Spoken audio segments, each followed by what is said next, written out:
Let me just see where I can get it done.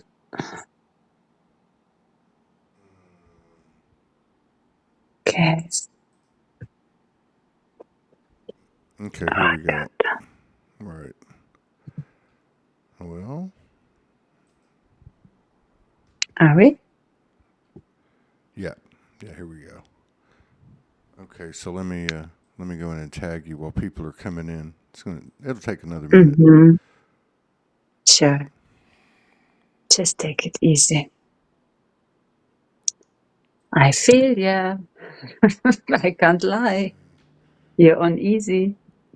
Oh, I'm not uneasy. I just woke No? up. No. Yeah, that's what I mean.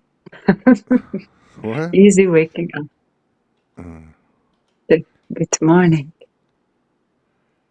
All right. Let's see here. What's the other one? Gaby Na RA? Yes, exactly. Let's see if I can find that one. Yeah, I'm also having somehow trouble to get into my Facebook now. What's that? Huh. Yeah, that one's not coming up. All right.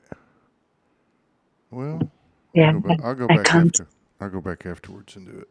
Anyway, this is you are you're tagged. Okay.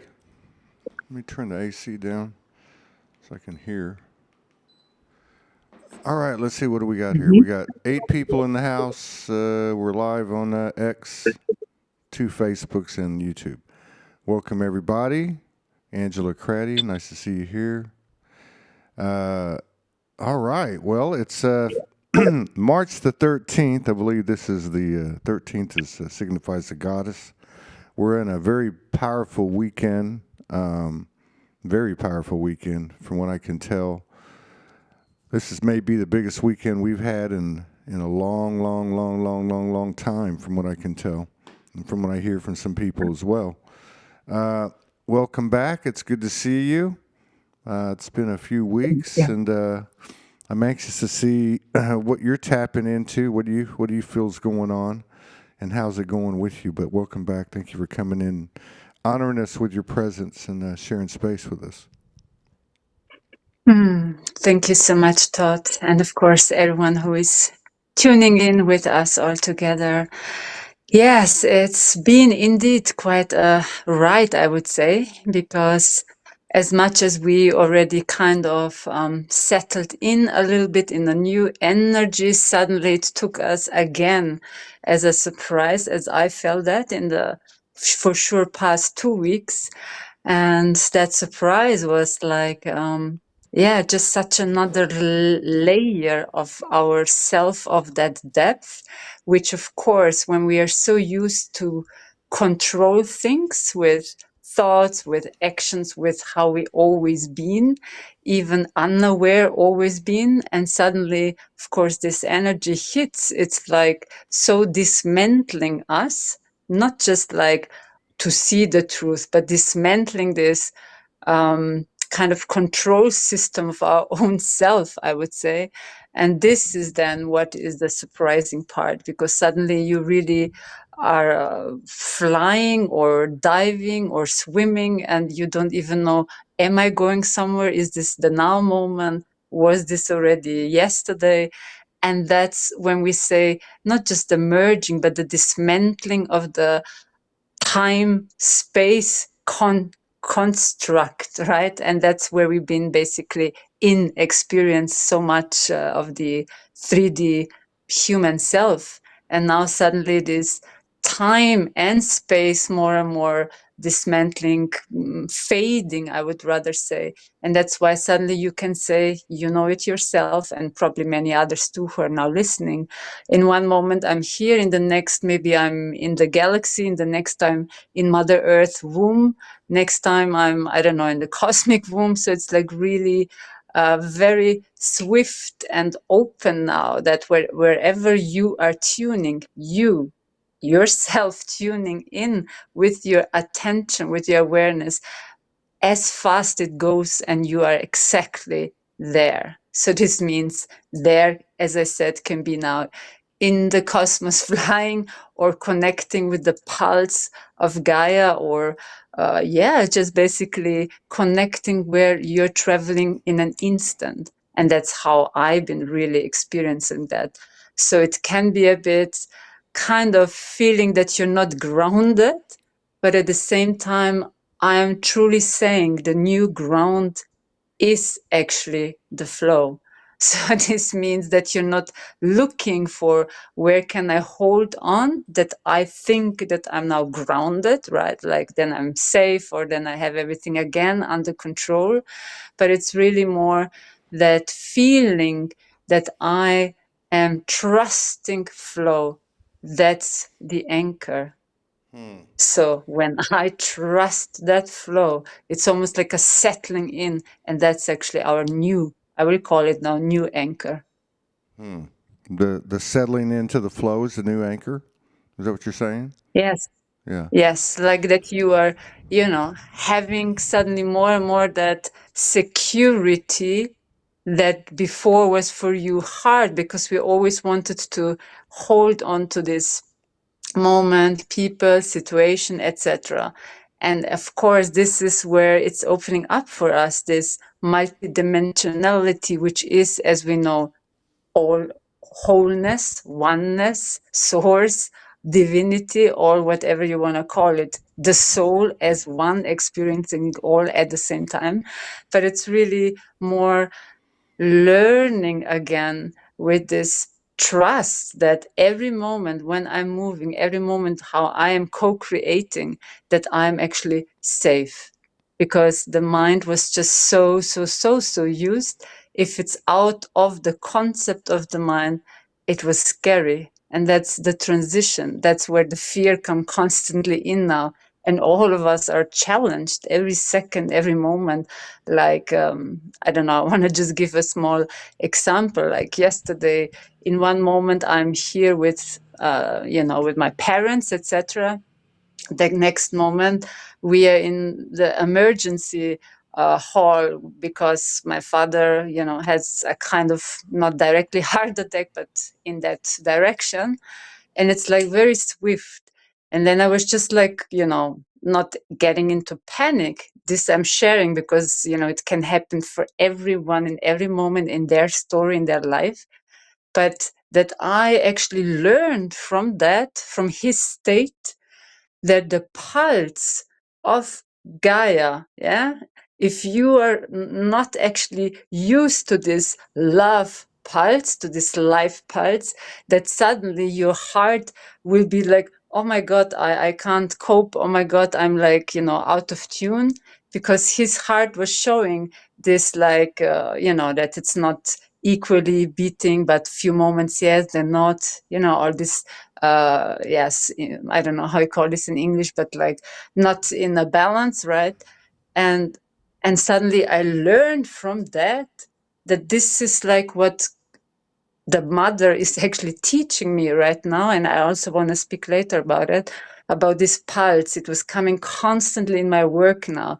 The pulse is again being awoken, but as well that we shall, like this antenna radio station, again attune to exactly this pulse, because then we are tuning again to this whole organic, harmonious, coexistent field, right? And if we till now, I will take my father as an example, being more, in our mind, very controlling person, and I don't want to just say stubborn, but really in his head, not taking anything uh, as a moment of surrender, then I could see, oh my God, not now he's just gonna lose his life, but like how this heart is showing me now. It's like, oh my God, how can I get into this pulse to actually get into this new wave of existing? That's for me a very deep one, what I actually experienced. So, okay, I'm listening to you, and I'm just trying to put it all together. But it sounds to me like that we are being directed or guided to the heart, the consciousness of the heart, just the space of the heart, when you're talking about the mind, I understand what you're saying in the sense that that's where all the programs are running. That's where our over-identification is. That's where our intellect is, not our intelligence, our intellect, because our intelligence is really in the heart. And so, like, your father's a good example because there are physical implications. You know, a lot of people have been having physical implications. I did last week. That was more of a initiation, you know, indoctrination, releasing of very old implants and concentrations that have been held within the body, which I think a lot of people have been talking about that. So there is a difference, I think. One of them is a resistance or denial or inability to open your heart. And I'm seeing this in people. I'm seeing both of those. I'm seeing people that are going through initiations like I did last week, you know, with the 15 seizures in 10 hours. I have a friend that went through 3 hours. I had another friend that went through 5 seizures. Then I've had some other people I've run into that have had other physical complications that seem to be initiation oriented. Then I've seen other people that are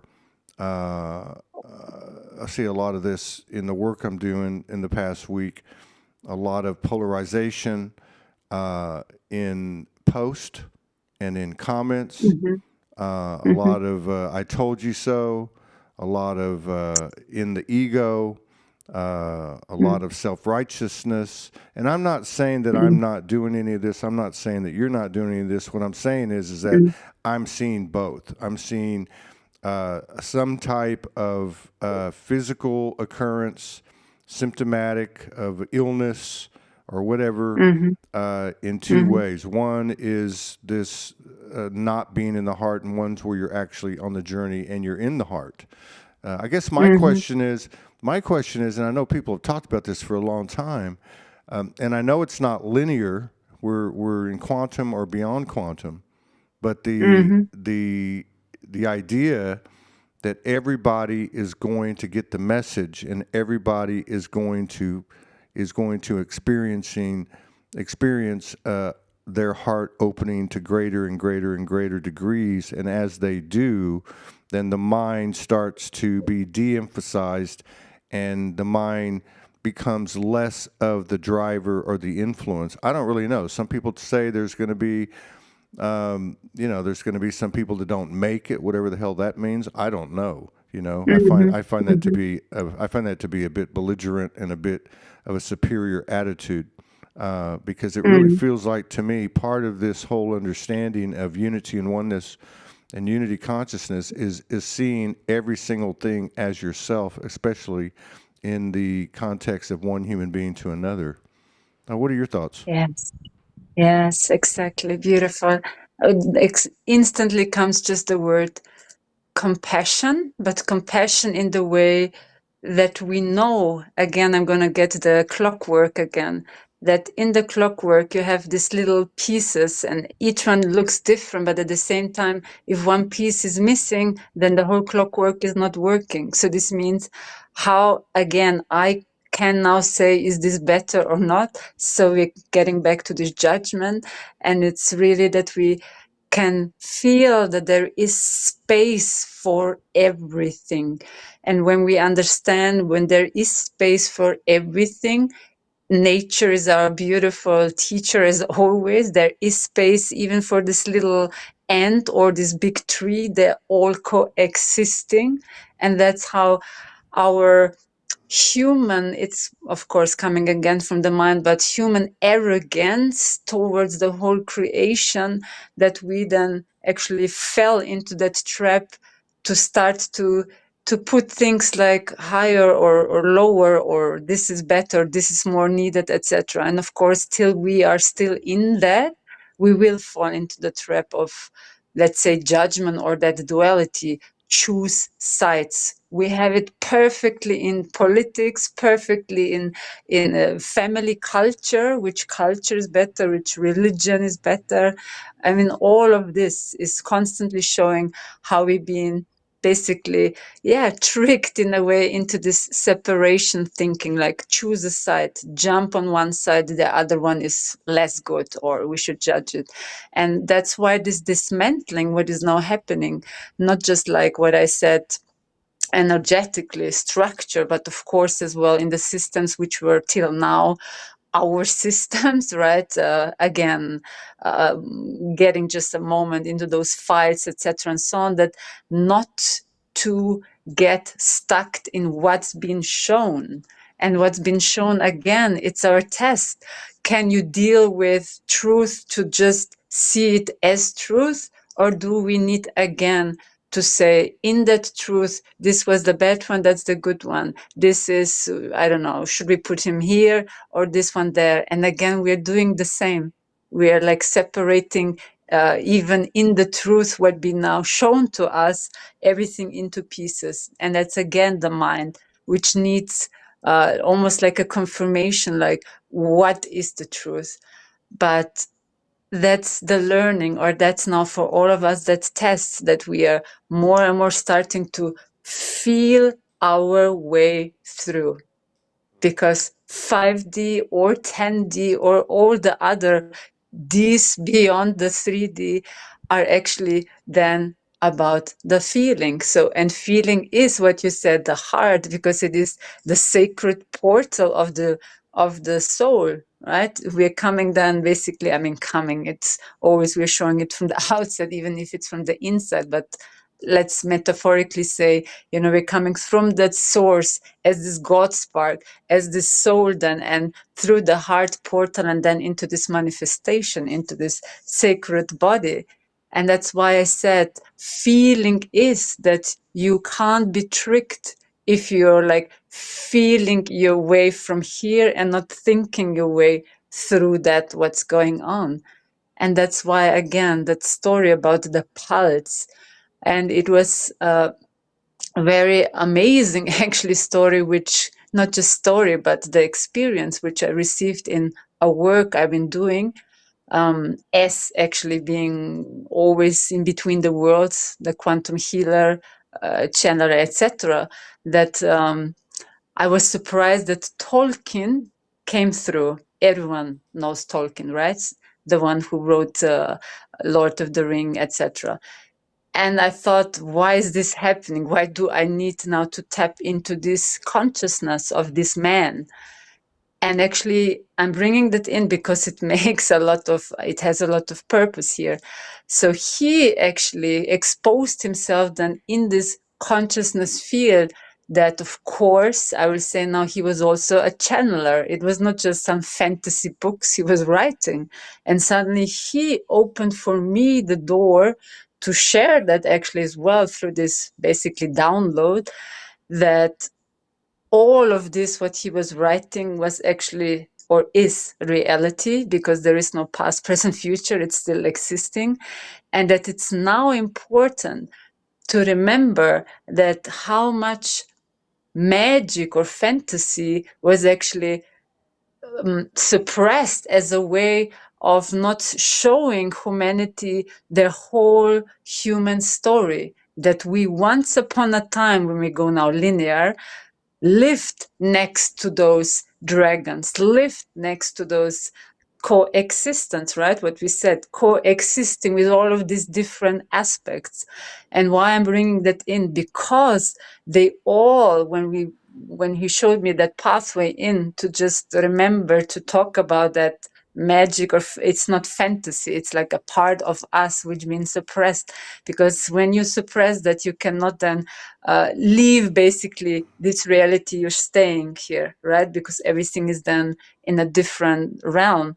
And what I want to say here is, because all of them are still attuned to that pulse of Gaia. It's a certain rhythm, it's a certain frequency, it's bringing and broadcasting this certain quality of the, not quality, but the reality of the organic matrix, the real garden of paradise, which is rich, which is unique, which is coherent, and not which is limited, dry, or not existing beautiful different beings, etc. That's why I'm bringing that also in. So that's why the pulse can be only attuned through the heart. So we can't again hear now that story and think it through, but you have to get actually back to your rhythm of your heart. That's then the connection of the rhythm of the earth, of the planet. And she, yes, she is already, as we know, moving higher and higher.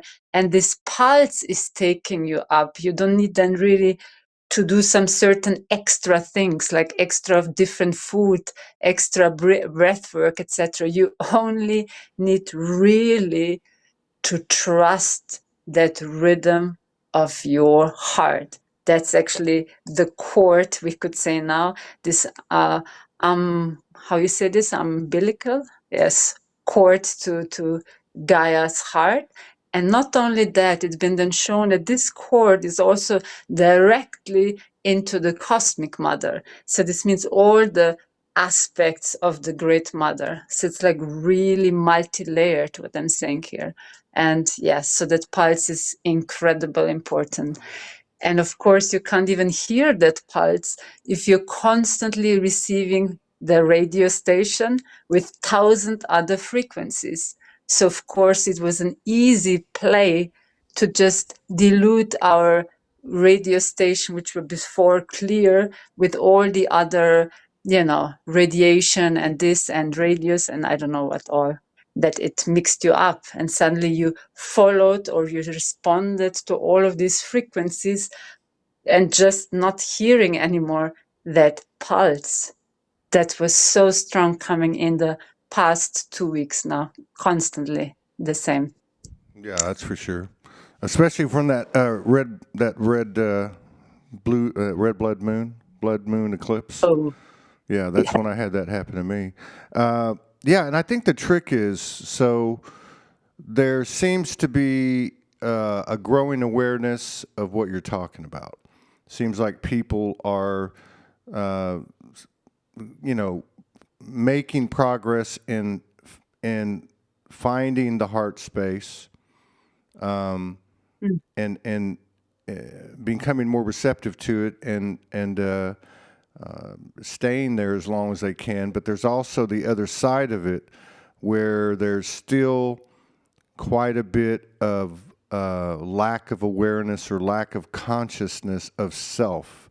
As we, mhm, there are still some struggles with the egoic, the identification of what the mhm, ego is, these pieces of mhm, us that we don't want to let go. And part of that is reflected by the things that are going on in the world, that we take opinions and we take a polarized position, and we become mhm, self-righteous, and when we get away from the heart, essentially, because this is an intellectual kind of cognitive kind of thought process or belief or pattern or however you loop or whatever you want to call mhm, it. So it seems like that this energy, or what's happened with the energies in the last 2 weeks, and now we're 8 or 9 days away from the equinox. We're three yeah. weeks away Mhm, from Easter. It would seem, the way that things are being presented on the world stage and the movie script, that they are expanding and maybe mirroring our own personal expansion, as mhm, we become into a greater state of awareness, that we're able to see things for what they are, mhm, without ignoring them, because that seems to mhm, be important. And not to say, don't give your attention and your focus and your energy to these matters outside of yourself. However, they're there to be seen, because they're showing us something within ourselves. So when we talk about mhm, the atrocities of sex trafficking and child trafficking, and mhm, just the way the whole infrastructure of the false matrix has been put together. I mean, so much is coming out mhm, now in regard to the connections between what I just mentioned, and the banking system, and the religious system, and the governments. I mean, everything that we're looking at out there is part of the mind, you might say. Every part of it is an inducement to stay in the mind, whether it be that you become grief-stricken, or whether you become angry, or whether you become self-righteous and choose a side. It doesn't really matter. The whole point is to create the separation of self, which really means a separation from your own heart, which is really, like you said, the portal to the soul. So this is a lot to contend with. And it also feels like that it's a very individual, personal thing.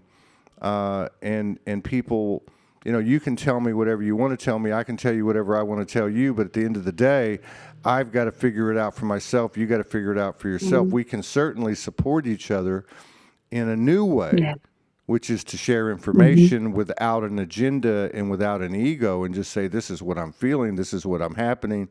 This is what I'm getting in my transmissions or my channelings or my downloads, and just put it on the table, and let's put the pieces together, as opposed to holding each other up in victim consciousness. That's very important, because the victim consciousness is a byproduct of the false matrix.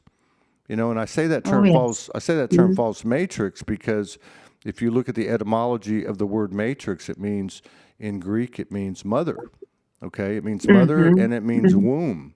So that matrix is a distorted copy of the divine network, the divine design that's been distorted, that this has been going on, and we know this for a long time. I guess the question is, how can we best move into the heart, which means that we have to open our heart. We have to open our heart, and not just to those things that we're comfortable with, but those things that we're uncomfortable with. Because if the reality is to transform ourselves as within, without, then the reality must be to transform this world. So how do we transform this world? By transforming ourselves. How do we transform ourselves? By opening our heart to any and all things. And that's a very radical kind of compassion. And I feel like that's where a lot of people are right now, because they don't, when I came out of that episode with the seizures, my soul guided me just to put up a post that just said, "Is your heart open?" And it's funny. It's funny because I got a couple of comments from people, like, that were complaining about the horrific things that were happening in the world. But this is what we're challenged with. Are we going to be anchored by the human perspective, which is dominated by the mind and the ego, or are we going to transform this by taking everything into our heart, no matter how ugly and how inequitable it is, and no matter how atrocious it is? Everything comes from the same source, even the ugly part of this distorted realm, which happens to be a very unique place in the sense that it has such a level of distortion and distraction and deception. But at the same time, as you know, and so many people that are tapped in, it's also the you might say the playground or the school or the university that is the toughest in the universe and the multiverse, and therefore allows for the greatest potential to be realized and the greatest growth for a soul to gain, and therefore the greatest payoff that the universal itself can have through our collective expansion, which again starts in the heart. And that's really what's happening. We're moving into the heart, or doing our best to move into the heart, and keep the heart open, which is really the truth. How open is your heart? Lesson. Yeah, how open is our heart?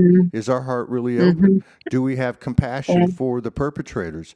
Do we have compassion? It's easy for the victims, because it's easy for us to say I was a victim, but it's not so easy for us to look at our perpetrator frequencies, because you really can't have one without the other. So this is it's a very humbling and blunt and direct and sometimes brutal conversation Awakening. with the soul. Yeah, it's like, it's not taking any crap anymore. And And Hmm. so there is some pain being inflicted as well on people. Oh yes, oh yes. And also, as we know, this planet is actually the planet who gift us to feel all this range of emotions. So this means when you go out, there is then this light, or there is this unity, love, or however you're gonna name that again. But when we're here, we could, or we did, experience all of this range, from being so contracted in that fear, of so being like open, of so being hurt, of so being, sad, all of these emotions. But at the same time, I would also recommend, probably for those who are really having right now a tough time, how to even have still that trust, or that hope, or faith rather, in unity, or in love, and all of that, and just saying, just give me a break, because I'm falling apart.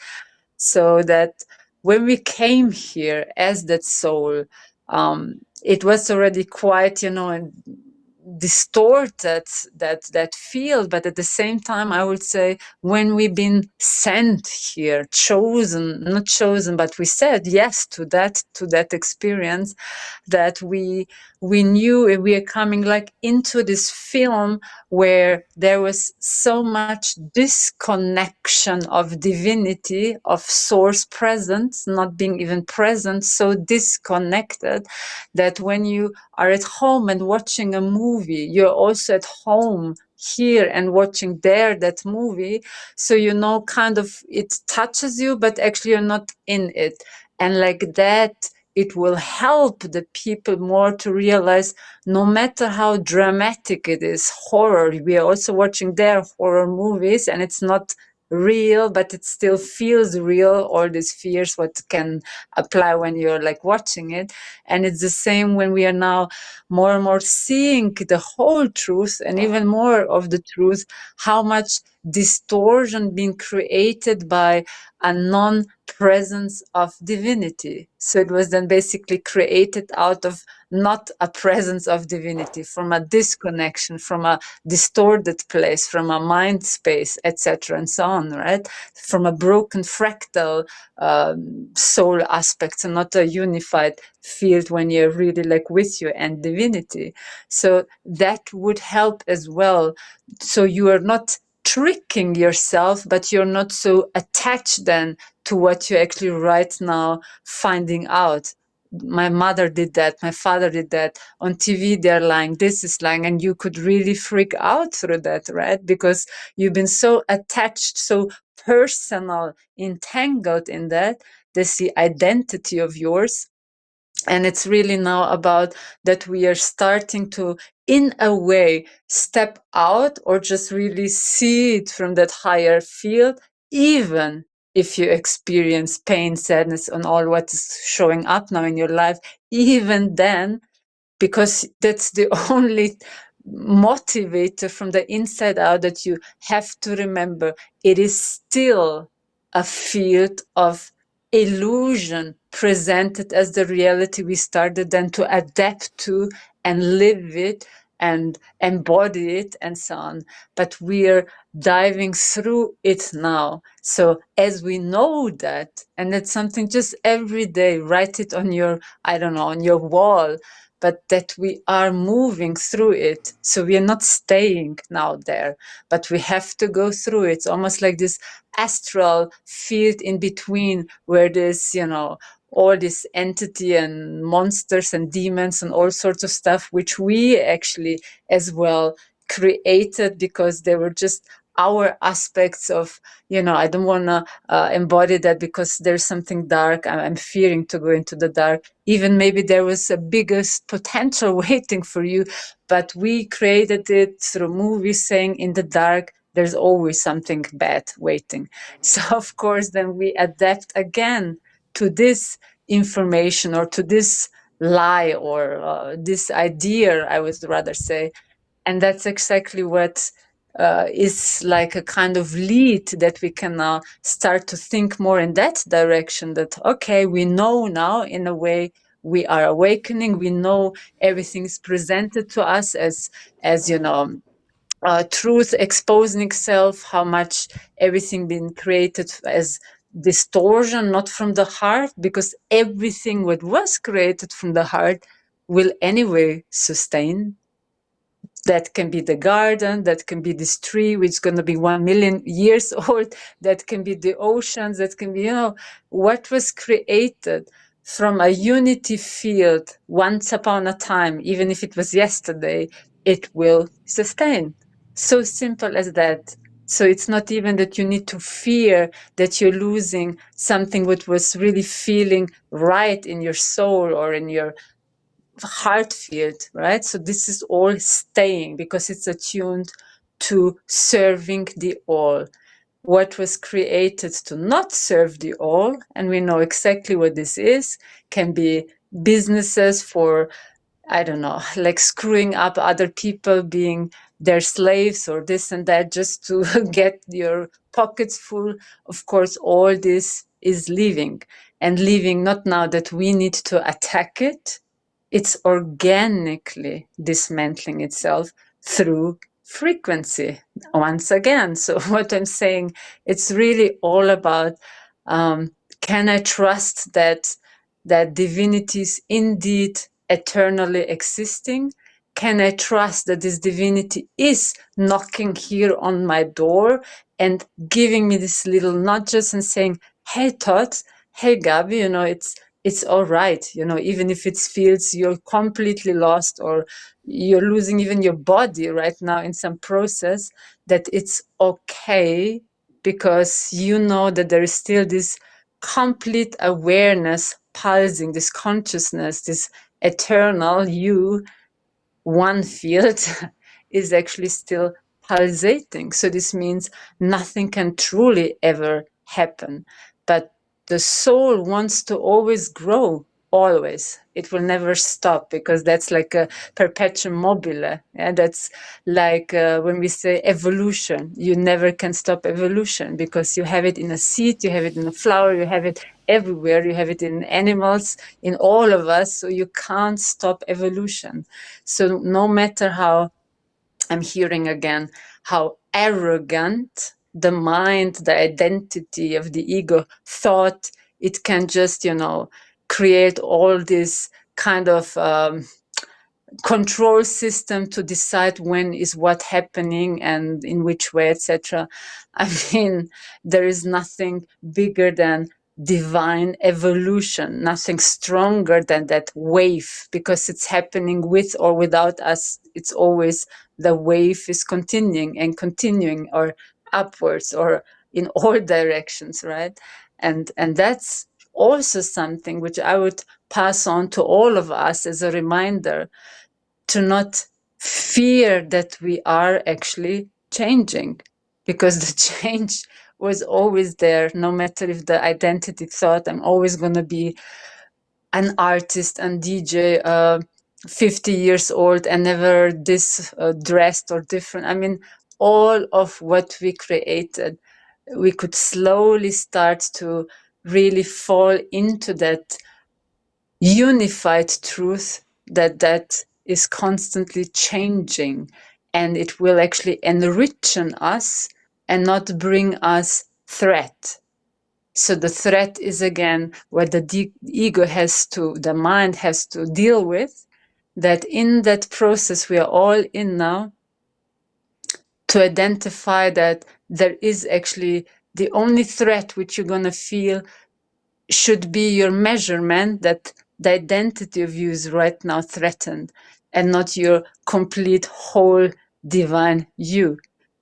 And also, more you are getting into anxiety through your mind, like I'm losing myself, I can't control it, oh my God, I'm losing my whole life, more you're gonna find that peace when you can just for one moment drop for a little into your heart. And again, maybe people will ask, how can I do that now if I'm in stress? You just give the command. So this means even identity ego is very strong.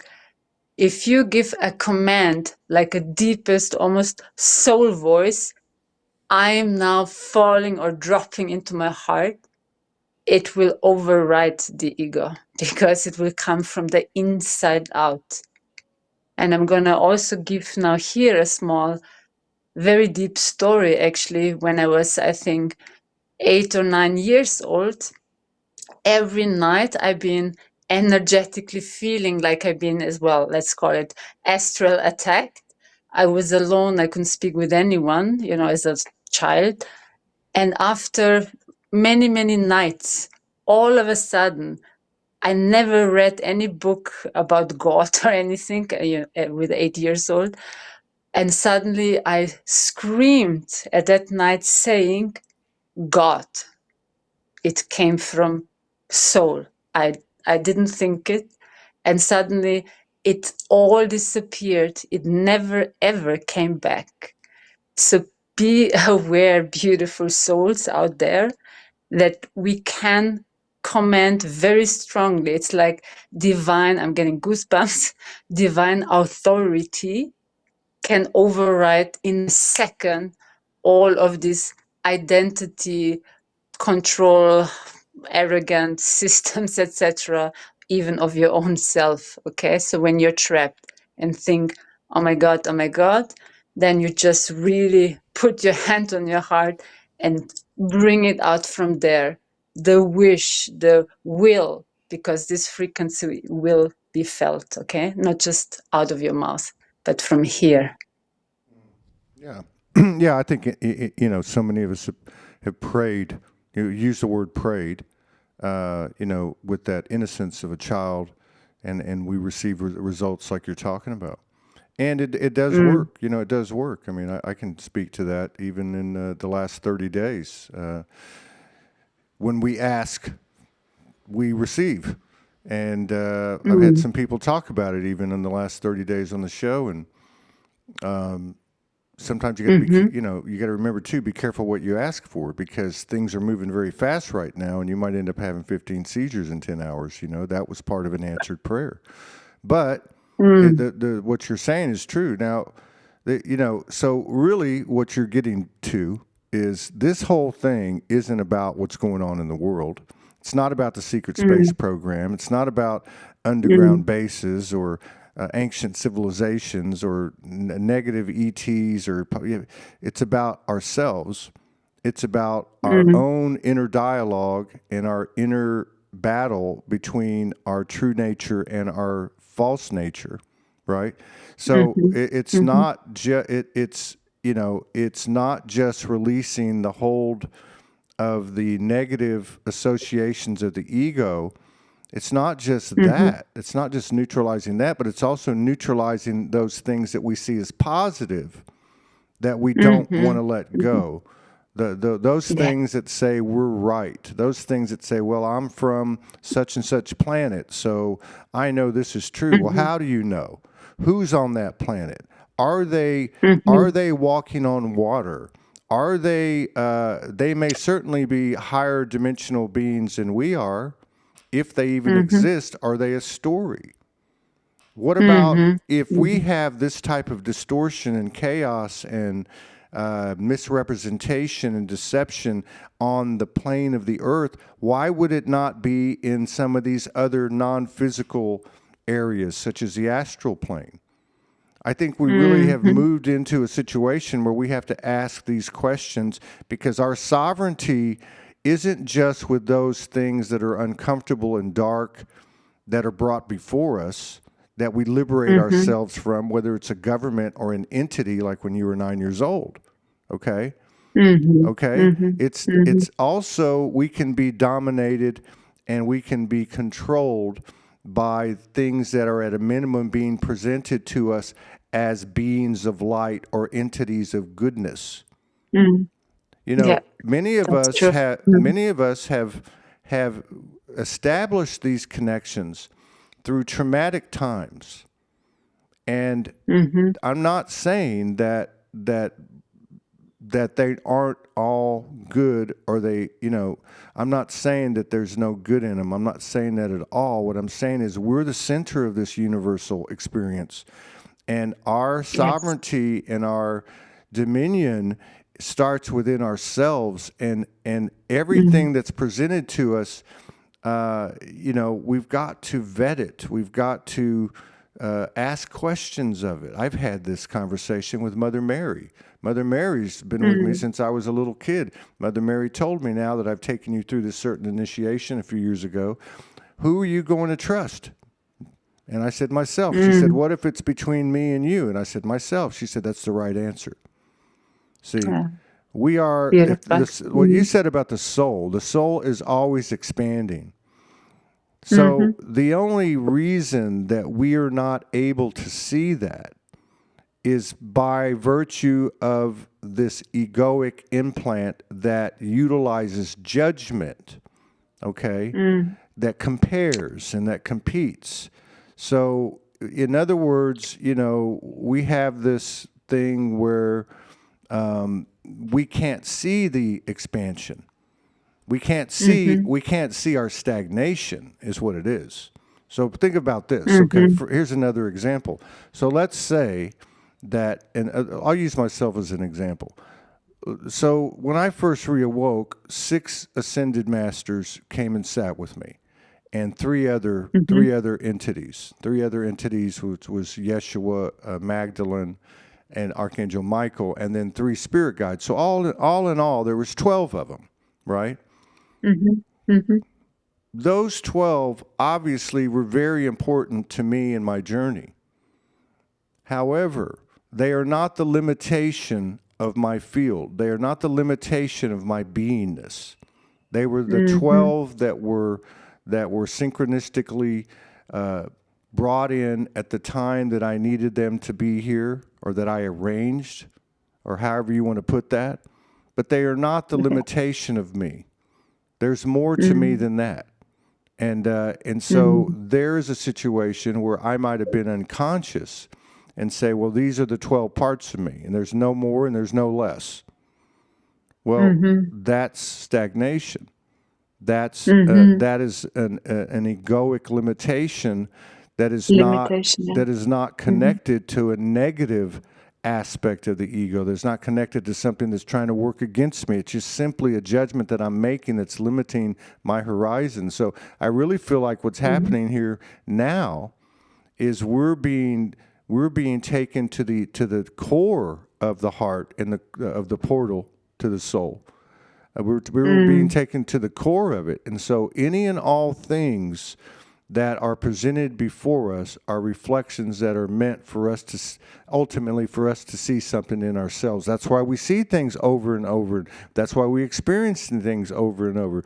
And also that's why we're seeing the things that we're seeing in the world come to the surface. Because these are things that all of us have been affected by in many incarnations, far beyond just this earth, okay? Because if you really look at everything and go back to the galactic wars and all that, we're talking about the same bad actors. We're talking about the same dynamics. We're talking about the same battles and wars and self-righteousness and intrusions and so many different things. These things are coming up so that we can see them and not run from them and not be scared about them. Now, we look at these things and we think of the physical earth. And though, I mean, really, this is, and I'm going to give you an example. This is what it's coming down to. I don't know if I talked to you the last time I talked to you, but on February 22nd, I woke up here. I'm 35 miles outside of Puerto Vallarta, Mexico, and the cartel came in and took over the streets, and they set a bunch of buses and cars on fire, and there was people killed, and so on and so on and so on. Okay. Now, what if something like that, it doesn't have to be that type of thing, but it could be natural disaster, it could be all kinds of different things. Something to that degree where there's a physical threat to your life, to your physical life. This is where we're at, where we can stand in front of an army or in front of a firing squad or in front of a government threatening us and say, I am a soul. You cannot take my life. Can you physically take me out? Absolutely. Absolutely. Apparently you probably can. I don't know. But you cannot take my soul. I will not participate anymore. I will not participate in a world where there's child trafficking. I will not participate in a world where there's sex trafficking. I will not participate in a world where there's bombs and there's wars. Now, the question is, how much of the information that we're being presented with is even real? How much of it is psyops? How much of it is propaganda? So all of this becomes very convoluted, like with the AI thing. If you look online now, half the stuff you're looking at isn't even real. You have to figure out. I find this very funny because everyone says, well, check with Grok, check with AI, see what it says. Really? So we're going to check for the truth with AI or Grok for anything to see if it's actually real? Who do you think created the AI? Do you think that the AI that we've been given in the public in this world is the highest level of AI that's out there on this earth? Or is it the AI that was produced in 1965 that's like nursery school or kindergarten AI that they've given us? So, you know, let's be real about this. Look, even say me and you have this strong connection and we have this deep relationship or whatever. My sovereignty still lies within myself. You can't give it to me. I can't give it to you. And here we have this comprehensive, complicated extrapolation of externalization that is now formed in this AI that's become this new devil and this new boogeyman and all that. But who and what is really the threat here, so to speak, to use your word? What is really the threat here? Is it something outside of me that could harm me and take my power? Or is it in my own heart and mind, my real intelligence, the heart? You know, the Heart Math Institute talks about the neural network that the heart has, the same type of network that the brain apparently has, and how big that electromagnetic field is. I mean, these are things that we don't need science and religion to prove to us because the soul is beyond that. It's innate, it's instinctive, and we know this. And so I really feel like this is what's happening, going back to what you were saying about the natural evolution that's unstoppable. This constant expansion, this spiritual inertia, right?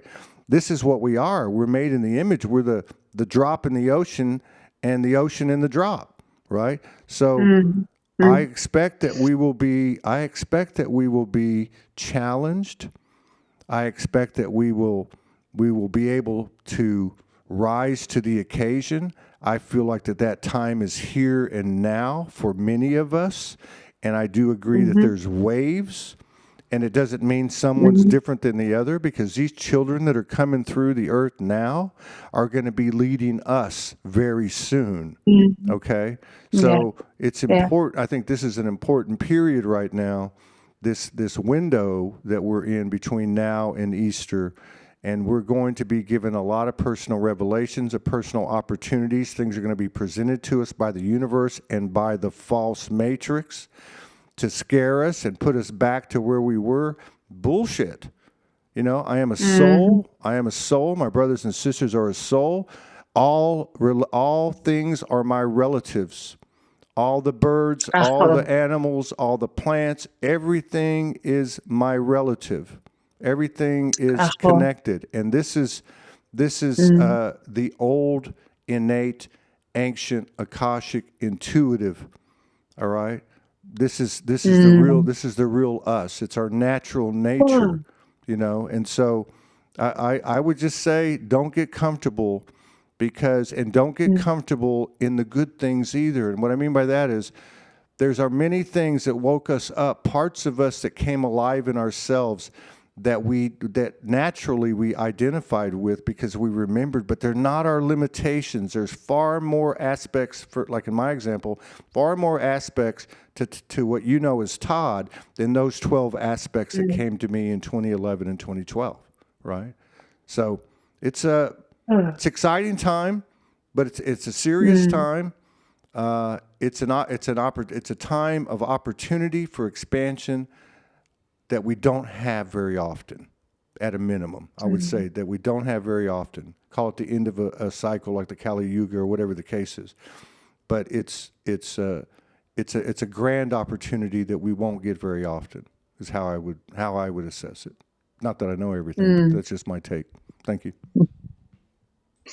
Thank you. Ooh, you opened here a portal.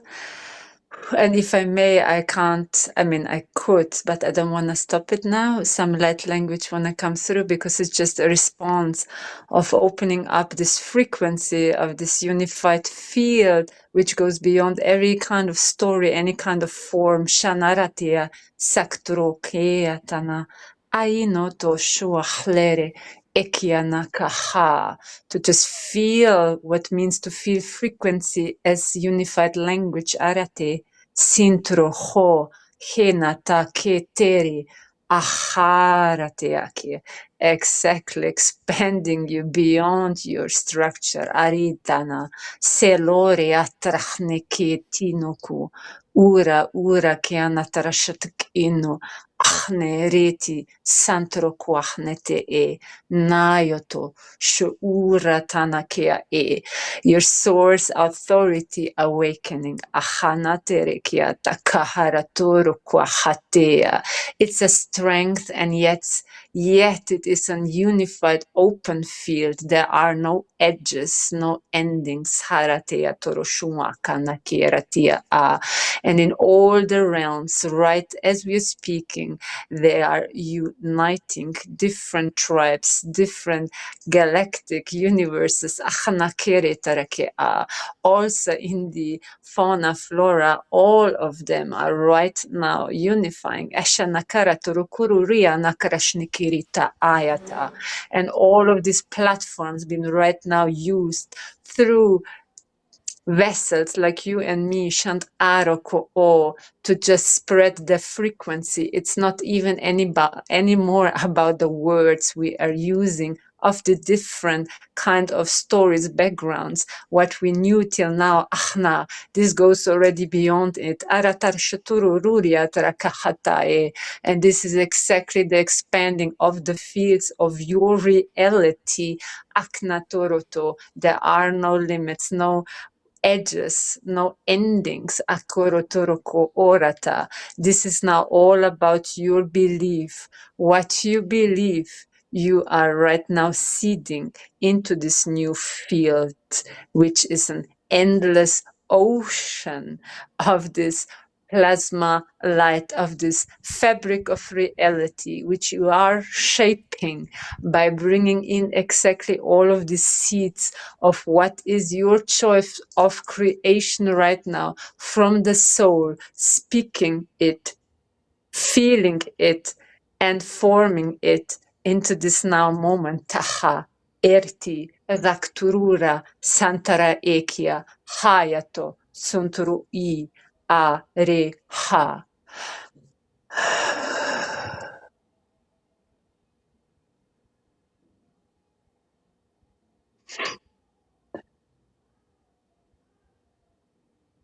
Yes, and that's exactly it's not even opinion, it's my belief, my feeling. Well, it's a truth. It's Agreeing. a truth frequency. It's a truth frequency. It doesn't have to be in the way we used to talk before. It's a mix. Look, it just happened right here, right? And Yes, that's another excellent. thing. That's another thing about what you're saying. Okay, is what's the difference between I like the word you use, the threat of something that's not comfortable, that's got a negative connotation of taking our power. Okay? Like when you were 9 years old, and so many of us can relate to that, and we had visitors, but we got rid of them. Now, we pleaded to the universe, to the masters of the universe, we pleaded to the angels, we pleaded to whoever, but we were really pleading to ourselves because we were speaking from the heart. Yes. I'm not comfortable here. I don't want this presence here. It doesn't mean it doesn't exist. It just means I don't want it here. And I have the power to do that, just like I have the power to remove all the stuff that's not right in this world, okay? But by the same token, and this is my point, what's the difference between that, the threat, all right, and of giving our power away to the possibility or the concept that the galactics are going to come save us? It's just as disempowering.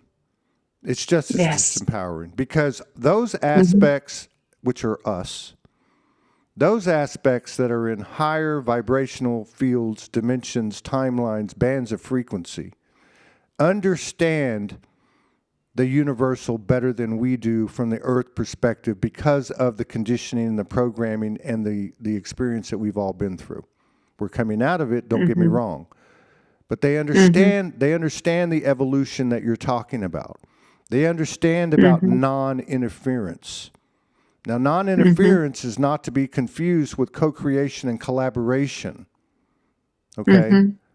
All right? So we're walking the middle ground here, but let's not get confused, right? Because in the situation we're in, from the human perspective, too much light is just like too much dark. We're being asked to bring a new 0 point, a broader 0 point, a rebirth 0 point. And how do you do that? You do that by bringing in what we came in with, like the Akashic, like the knowledge that we had, the wisdom that we had. And now we have this experience, all these experiences, and they're crazy. And now we're figuring this shift out. Now we're figuring it out. So now we can take the wisdom that we've gained by reassessing and reanalyzing everything, and coming to a higher sense of awareness, coming to a higher level of evolution, a higher level of judiciousness, of love, of integrity, of humility, of power, of creativity. That's the payoff, and that seems to be very important as the days go by. Is maybe we can look less at these differences, these separations, divisions, and all that stuff we've been looking at, and maybe we can start to create together. Maybe that positive orientation will equalize and neutralize all these things that have been concerns of ours. Because I know we all want to get to the same place, and we all want to help as many people do it as we can.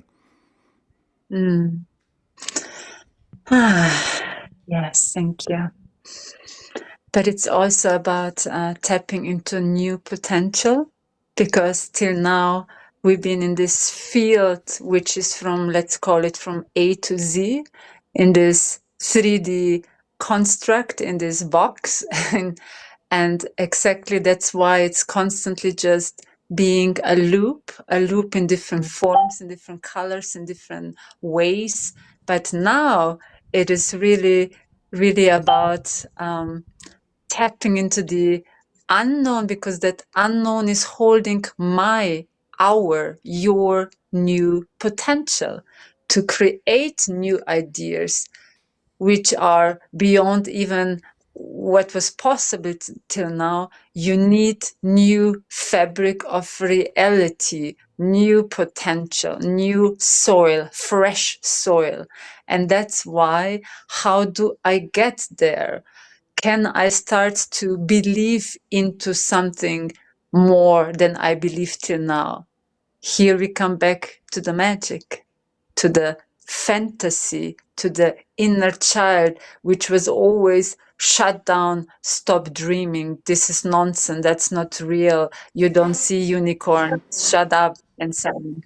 And that's exactly the golden kind of key, right? That exactly the inner child is actually the really expansive part of our being the creator, right? We then put all the love from the feminine, and then the action, the structure, then from the masculine, to bring this new dream into reality. But actually the inner child, this innocence, is having this expansive field, because it believes in magic. It sees all the worlds. It knows all the different colors. It knows all the possibilities of dimension, actually this endless possibility of dimensions and colors. And when we can get back to that joy, right, being alive, to start even to dream like that, you firstly actually need to start to pull back that you have any authority above you. This means your job, you think you're getting money from it, you are gifting your creative energy to this stranger, giving you then some pieces of money. You're giving, I don't know, I have an idol, maybe in music, you're giving this person more than believing in you, that you are so creative and you are your idol. And you see, it's beyond waiting for galactics. It starts already in this little threads where we give everywhere our power, everywhere. Because I see, I will say it's not my fantasy, I see that the new world, let's call it, or just a new earth, or the unified dream of all of us, it has the equality. I give you my flowers, you give me your bread you just made, right? We spoke before about that. So this exchange, that you are not my boss, this is actually still that slavery, that giving away your powers, that you are then shutting down your creative flow. You are actually giving away your divinity spark to dream a dream for that boss, for that company, for that whatever culture, when you're in that space or family, etc. That's all beautiful souls, you giving away your powers. And when people come to me and say, well, you know, I need to survive, I need that money, oh my goodness, if I could just give them the lens for 1 second, that they see how much they're gonna live in overflow. Again, I'm not talking fantasy. I'm all my life here giving this input, because I can see that since I'm small, that I came from there, if you want to use that term. And that's why actually it's not that others need to convince me to stop talking dreamland, because that's a reality existing there for all of us. And every time when I work also with my clients, every time we go already to this new soil of this unified dream, which is of course already existing, but daily we can bring it more into a, let's call it density, more dense form of that unified dream, with every new choice. Your choices today, I'm not dreaming for my neighbor because he's expecting I need to work for him or do this and that, but I'm going to start to work this for me. And it's okay, because that for me is already your contribution to the unified field, because you are then living your truth. You pulled back your energy and you're starting to create again from you. And of course, we know that TV and all of that, social media, etc., is actually the influence that you are then actually dreaming and giving away your creativity, your divine spark creation flow to all of these machines, to all of these people, etc. And that's why you are then looping. That's why you will never get even rich or think what you are investing by staying in those places, because they're constantly, you know, dangling the carrot for a few cents or whatever. And you think, oh, good that I have a job. Whew, I will survive. But actually, you're then still in that machine of this, like you said, the distorted matrix, which is feeding from all of these beings then, because of course they cannot create. We are then freely, without even knowing, or many without even knowing that they gave the consent, because they said yes to this job, yes to this, I don't know, company, yes to culture, religion, etc. And that's why, where is your belief? Do I still believe that I will earn money from this company? Or can I say, I believe that I'm creating now something so joyful from my soul. And when you start to feel that spark again, then you're going to start to realize how does it feel when you are creating. Because when you are creating, you are in an extreme, joyful, freedom, expansive, powerful feeling. That's being in the creator flow. When you do it like, I need to go to this job or help this one and this one, how do we usually feel? Probably many times low, exhausted, lost, or sparkless, and all of that. This should be your compass or your feedback that something is not aligned. That's not really being that in that flow of awareness, of consciousness. So can we jump from those attachments without having the feeling that actually you're losing your last security, but this last security is your block to this inner child, which will let you again dream so much bigger than this one job you think you need to hold on because there is no other job on this planet and you're gonna die or something.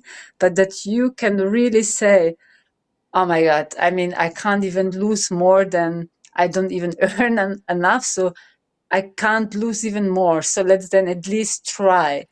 And that's something I would now inspire people now listening here, that you really start to play around again with what do I actually like what does feel great for me. Maybe I just draw something and wow, it's actually nice. And I'm gonna, show it my community online. And suddenly someone says, oh, great, or let's do, I don't know, a gallery event or something like that. And you inspire through your art more people because their souls are lighting up because they see something nice and they get inspired.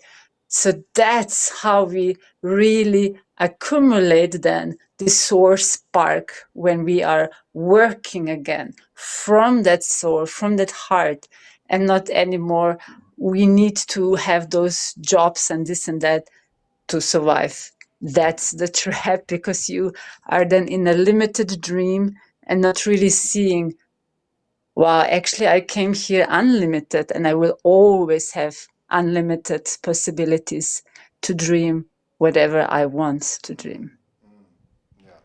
Yeah, that's a good. In other words, how does it feel? And so many of us identify with the term empath, which even that we got to let go of. Okay, even that we got to let go of in the sense that we think nobody else is, when the truth is everybody is. But my point is, how does it feel? Because many empaths, many people that identify as an empath, or even people that are just listening whether they do or not, can identify with overgiving in a relationship, overgiving at a job, like what you're describing. How many of us have been stuck in a place like that, and we're like, well, I got to do it, and yet you're getting depleted while you do it. But this can actually be applied to every aspect of our life, every moment of our life. So let's look at social media. Okay, let's look at social media. Is it just a situation where we just need to turn it off and just not even look at it? Or has it been put in the field for a reason? Are we supposed to be giving our power over to it and being depleted and having so many dopamine hits that we alter our chemical balance, or imbalance becomes the term, in our bodies? So if we apply the same thing that you're talking about, and after this show, let's go to the news feed, each one of us. Go to the news feed and go down one by one and look at this one. How does it make me feel? Well, this one is about the Arcturians giving us a message. Just keep doing what you need to keep doing, and we're going to be there before too long. It's going to be okay. Just keep going. How does that make you feel? Does it make you go, oh yeah, well that's right, that's 100% right there? Well, really? Well, how do you know? Or does it make you feel like, I've heard this for 10 years. I've seen this, like the solar flash. People say the solar flash is next month, and I've seen that for 10 years. How does that make you feel? Yeah. Or if it's something about Trump, how does it make you feel? Does it make you mad? Does it make you align with Trump? Does it make you align anti-Trump? These things, I did for years, from about 2018 to 2022. I would go to Facebook and I would pull up, because, doing what I do, it's not uncommon for people to project on me, okay? It's happened less and less and less and less, and I don't really engage people, so it doesn't happen, and I don't pay attention to it. But what I would do is I would go to the page, the homepage, of anyone that I felt, and I'll give you an example. There was a show I did years ago in 2019. And I did a show, and the guest I had a group on Facebook, and he had a problem with some of the admins who were all women. Okay? So there was like all these women that were making comments on the show about him, and it was kind of weird, like they were basically saying he was a bad person and something happened or whatever. So I finally had to ask him about it. I said, this is Soulology. We're going to be transparent. What's going on here? Anyway, as a result of that, three women did a couple of videos and talked a bunch of shit about me and Soulology and whatever, which, but I'll be honest with you. A couple of them were my friends. They were my friends. Like one the next day called and she apologized, and the other one never said anything, right? So it bothered me. But I didn't go to them and say, who do you think you are, and blah, blah, blah. I'd go to their page every day, and I would pull their picture up, and I would look at it. And I would go through this exercise. And I would take it as far as I could. I wasn't perfect. It took me a long time, right? But I would look at him and say, I am soul, you are soul. I love you. I love me like I love me. And I would just do whatever mantras or affirmations that I could to take it to a level as best I could. And then I'd go about my day, and the next day I would do it again. There's a lot to be said for the things that are presented to us that make us uncomfortable, because everything that we're experiencing, okay? If I go back to the 6 ascended masters that I was telling you about, I used to meet with them every day, and I would meet with them every day, and they had this big table, this big long marble table, and on top of it, and they would stand behind it and talk to me, and in the middle of it, they had a book. Like one of those big books, like when you go into a church, they get the big Bible out there and it's on the stand. Yeah. And they said, this is the book of life. This is your book of life. So as I understand it now, everything that I'm experiencing, including this shared space with you right now, it's the book. The book is talking to me. Okay? The book is talking to me. And so obviously, there's something there for me. Okay, I'll give you another example. I had that episode last week on the 3rd and the 4th. I was, 4 different people reached out to me and had some idea, some intuitive idea of what I was going through or what they could feel. I talked to a couple of them. And when I talked to them, as I listened to what they had to say, it was as if I was talking to myself. So the things they were telling me, it wasn't about validation. I couldn't quite put the words together, and they were talking to me. And it was as if my higher self was talking through them to me. Well, the reality is That's how the whole thing works. That's why all this stuff is coming out in the world. Why is it all coming out in the world? Because it's the same thing we've been through for centuries, for millennia. Many of these same things happened in Atlantis. Okay? Very, very similar. And I think we get confused too, because we think it's just Atlantis, Lemuria, Elysium, Avalon, Mu, you know, but there's hundreds of thousands of prior iterations before that where we've gone through the same thing, just like we have in our own life. What's happening on the earth is the same thing that's happened to each one of us with our dark nights of the soul. Because I know without having a discussion with you or with any other brother and sister, I know everybody has gone through it. We've gone through these points where there was nobody else around. Even if you're living in a house with your kids and your partner, it doesn't matter. It's you and the universe, and you're getting this, oh my God, this is all me. This is all me. It's not about them. It's not about what someone did to me. It's about me. From this point forward, it's about me.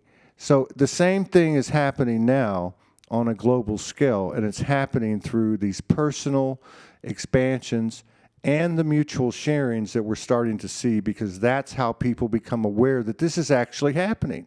You know how many messages and emails that I've gotten over the years, and the number one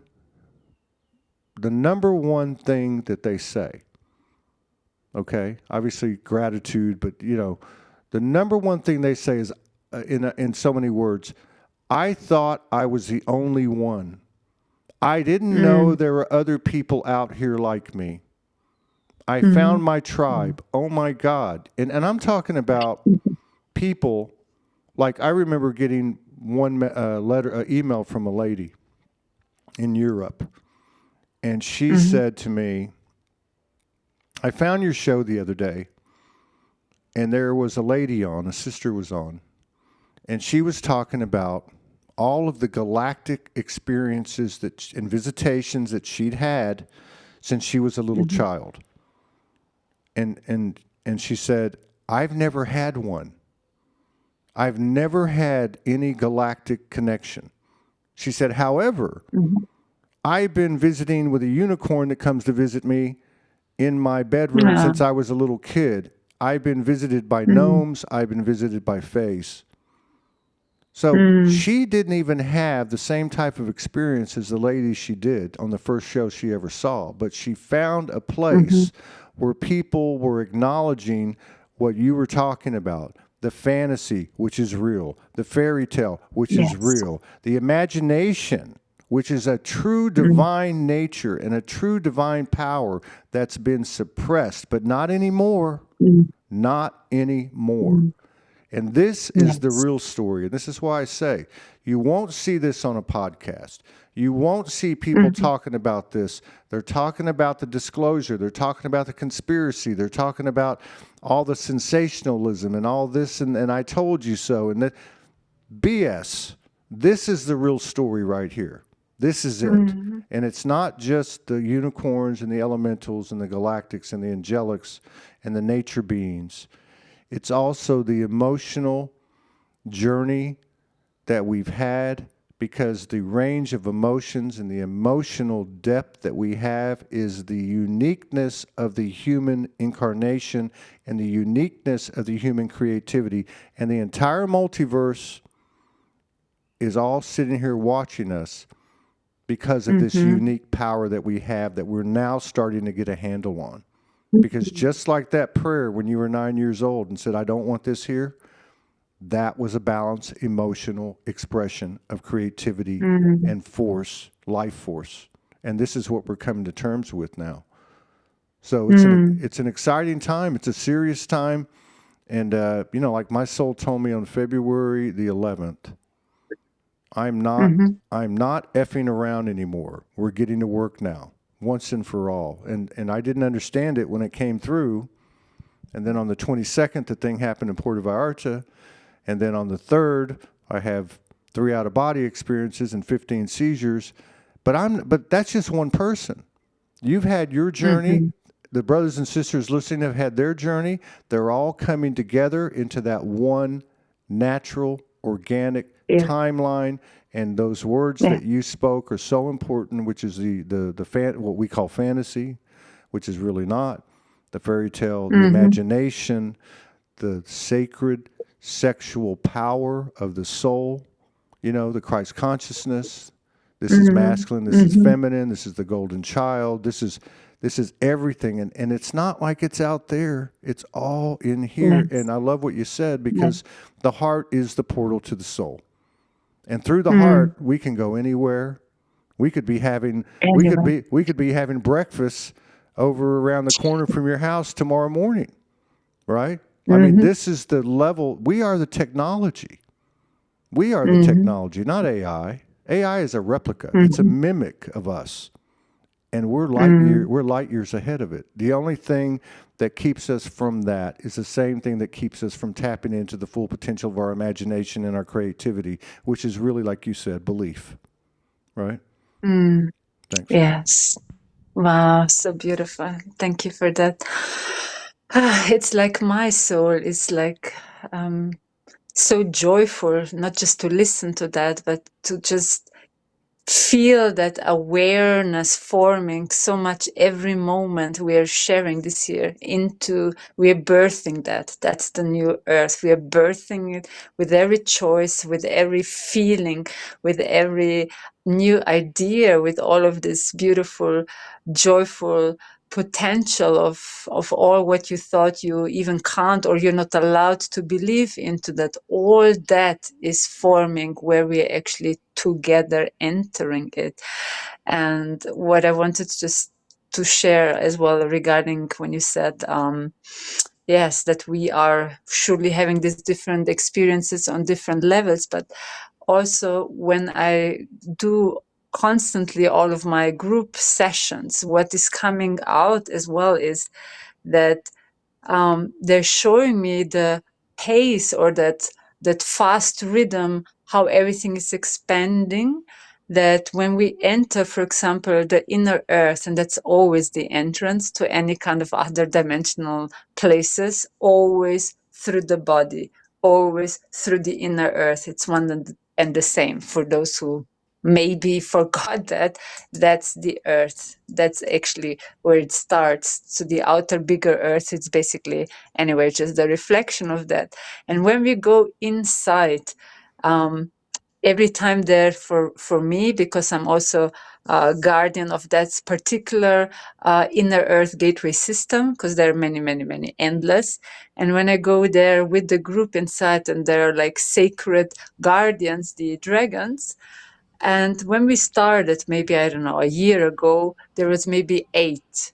And now they're like, I think 14 or 16, just the guardians of that.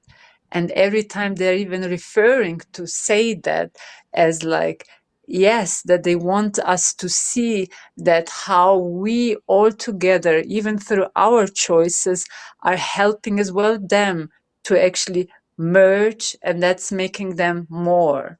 Merge makes it more. Merge makes it more. And that's how it actually goes. So this means if I'm adding now my joy in this now moment with your joy, it's merging and it creates more, right?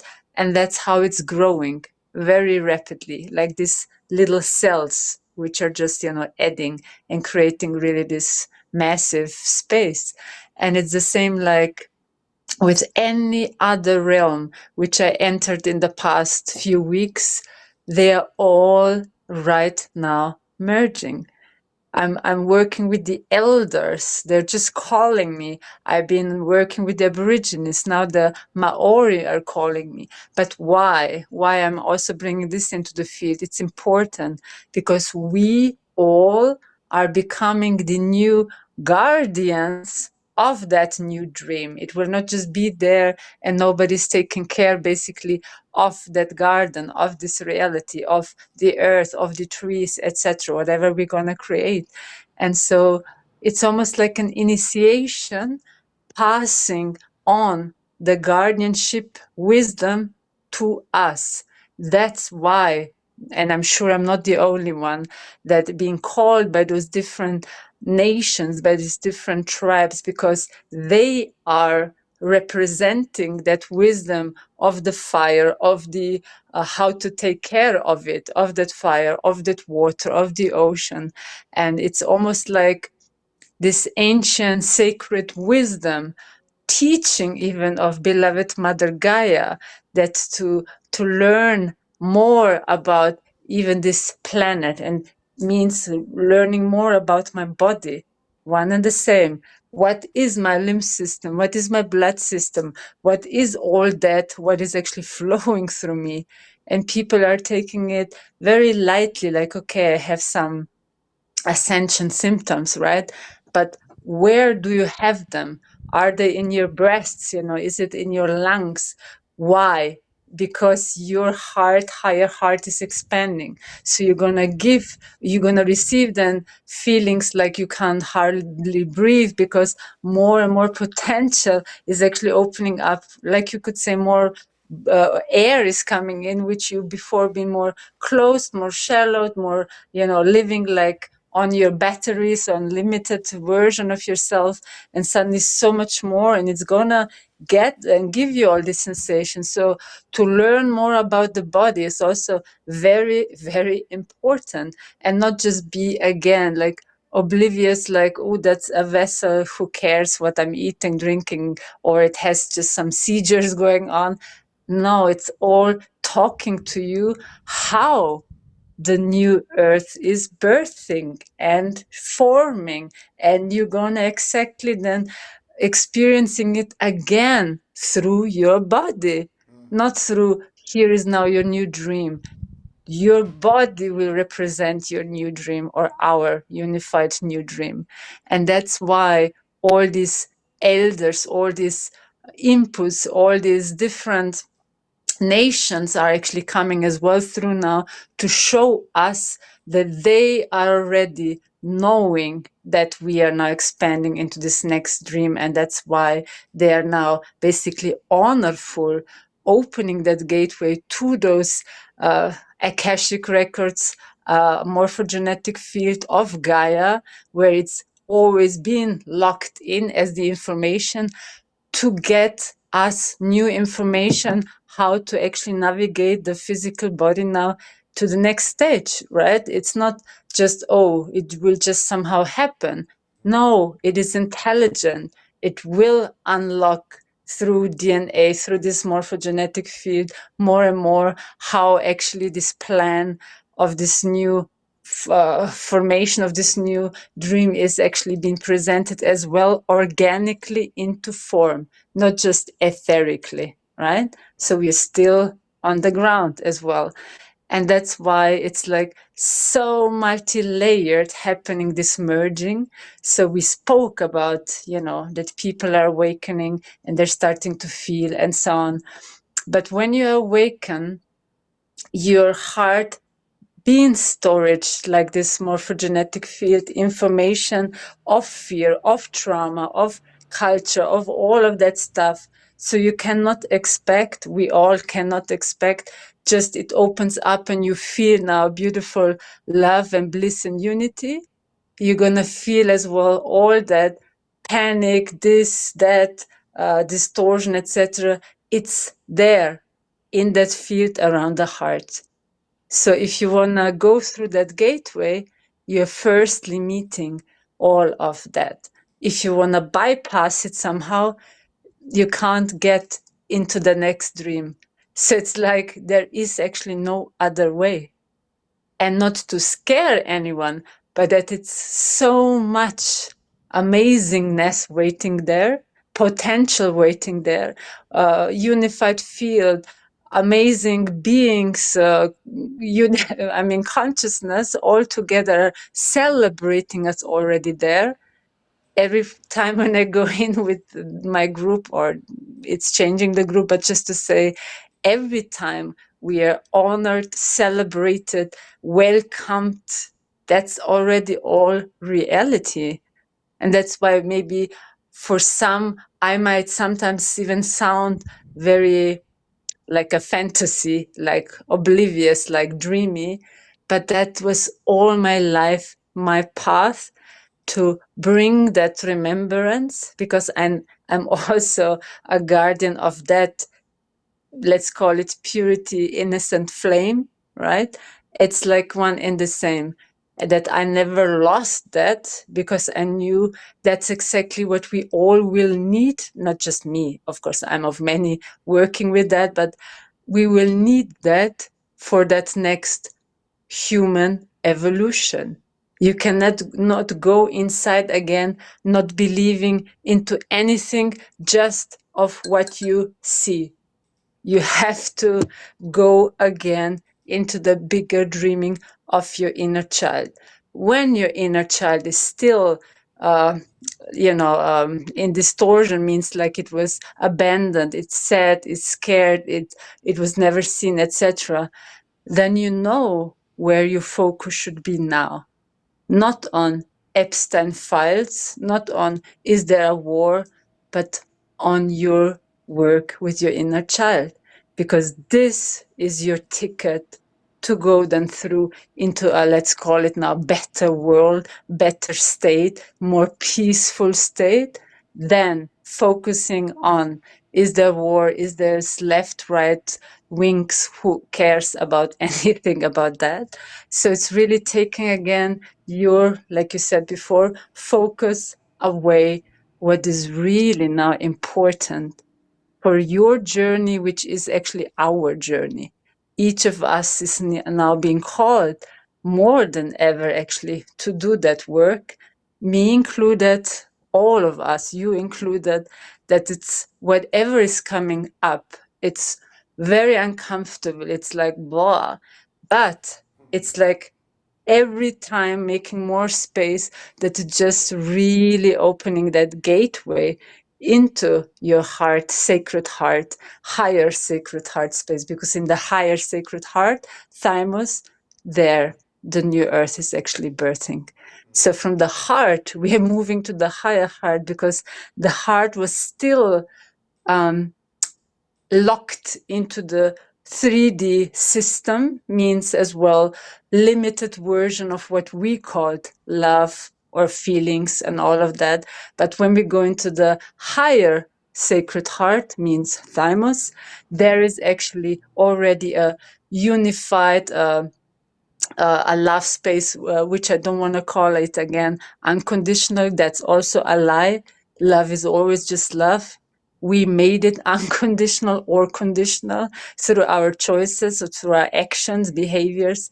So love was always love. So what we called here love was always not really fully love, but just an experience part of it. And that's why this higher sacred heart space is actually where we're birthing, because there we are already more in a higher awareness of that we can be there unified, right?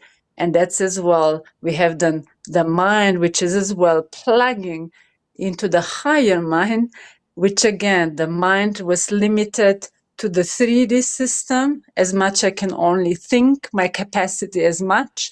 But when I go into the higher mind, it's actually divine intelligence. So this means unlimited, right? And when we now combine higher mind with the higher heart, oh my God, they are both together, like really holding that sacred space of birthing, like we could say now, that's purity, inner child, sacred child, Trinity. And lately I get a lot the word, or like the word, the embodiment of the inner divine family. So Inner divine family, yeah. Yeah, and I can just attest to that real quick. Part of what the information I got, and I got a lot of information from the experience that I had. I'm still getting it. But was that all of the, I use this example with my friend. Let's say that we have, just for the sake of the discussion, we have 100 aspects, 100 aspects. And at that time with the seizures, what was happening was all of those aspects we're fully entering my body. So this goes to what you're saying.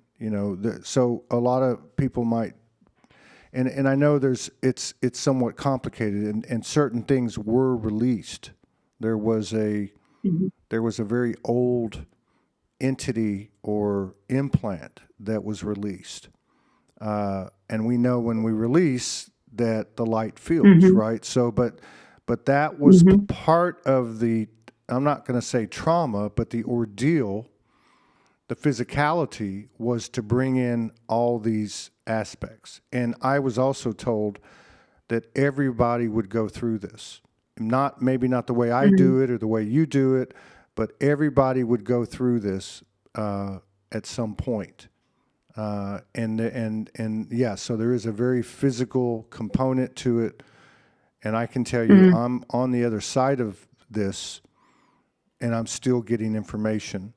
And I'm still having to rest a lot, like a couple of naps a day, and I'm getting lucid dreams, and so it's happening.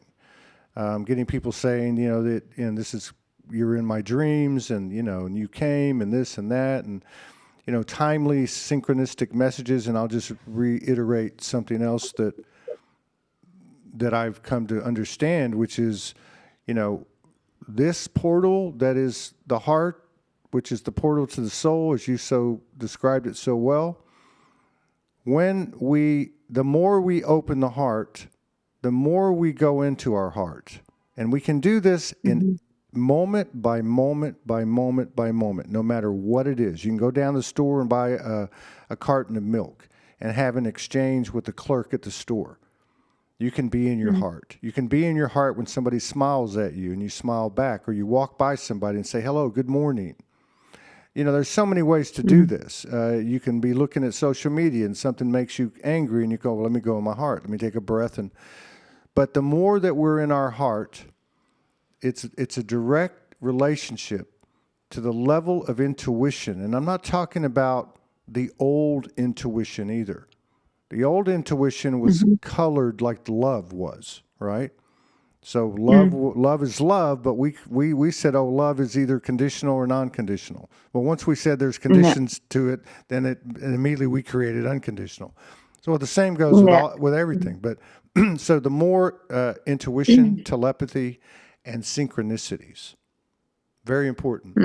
The synchronicities come in greater abundance the more open our heart is. And the synchronicities are very important because they are the cookie crumb trail that we left for ourselves. It is the grid that we left for ourselves. And it helps us to recognize not just that we're on the right path, but also to recognize our playmates that are with us, right? Okay. This was awesome. We only have one show today, at least one with another person. I'm probably going to come on and do a show tonight and play a bunch of clips and some music. But yeah, we had another great show here. Gaby, I need for you to go to YouTube. There's a bunch of comments in the chat. You won't be able to see it, the chat. It takes about a few hours for the chat to show up, and then there'll be a thing that says live chat. But if you go to YouTube and to Facebook, on my page, and you put your information, a couple of people asked how to get in touch with you. So if you could go to the comments on YouTube, SOULOGY 1 Studios, and Todd Medina Facebook, and put on the comments how to get in touch with you, then I think that would be very helpful. Very welcome. Okay? Yeah. And awesome. Thank you so much. And thank you, everybody, for joining us. Blessings of peace, grace, and love to each and every one of you and all your family members and loved ones. And keep on shining. And Gaby, I'll reach out to Gaby and get her back on here next month if she wants to come back in. And we'll have another talk. Oh, yes. My pleasure. Right. Thank you so much. It was my joy. Me too. Okay. Peace Bye, out, guys. everybody. Y'all take care. Thank you for coming in.